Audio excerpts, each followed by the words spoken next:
In 3 minuti, il TG del quotidiano La Nazione Siciliana. Unità di crisi sull'agricoltura.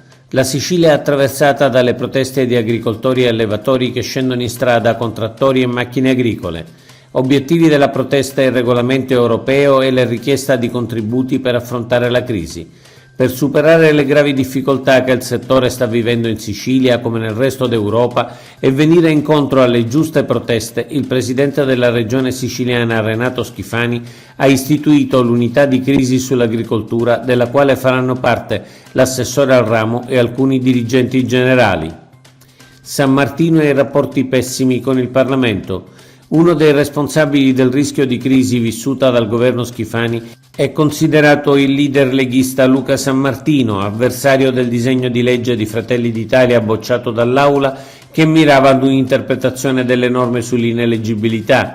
Il presidente della regione aveva assunto un impegno formale con tutta la maggioranza per la sua approvazione, ma almeno 9 deputati lo hanno affossato con il voto segreto. San Martino, ormai esponente dell'ala ostile in modo esplicito a Fratelli d'Italia e all'MPA, ricevette a giugno da Schifani la delega ai rapporti con il Parlamento regionale. Quel ruolo spetta ad un mediatore e San Martino evidentemente non lo è. Carolina Varchi lascia il comune di Palermo.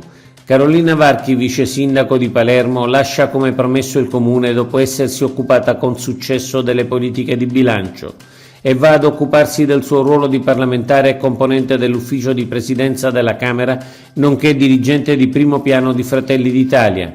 Sono soddisfatta del lavoro svolto finora, ha detto la Varchi. Al comune lascio conti e casse in ordine, ha continuato. Su designazione di Fratelli d'Italia, l'incarico di vice sindaco sarà affidato all'assessore alla cultura Giampiero Cannella.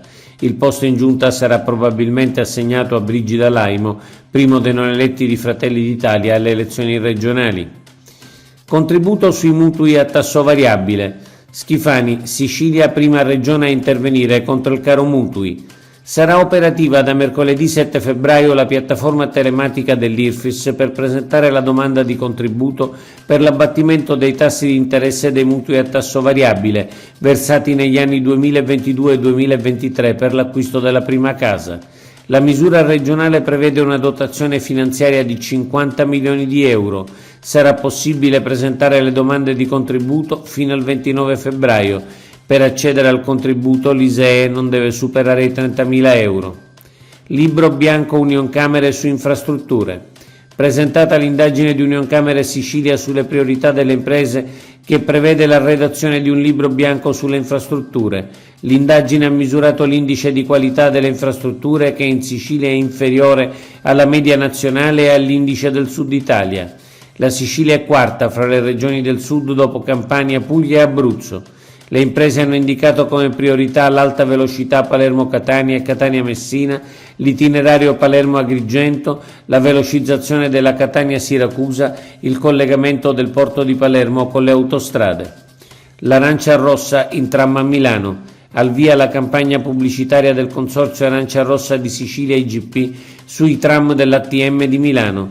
Decorati i 3 vagoni della linea 27 che va da Viale Ungheria a Piazza Fontana. Far conoscere agli italiani il nostro frutto che nasce alle pendici dell'Etna e diventa rosso grazie al suo influsso è uno dei compiti del consorzio, afferma il presidente Gerardo Diana.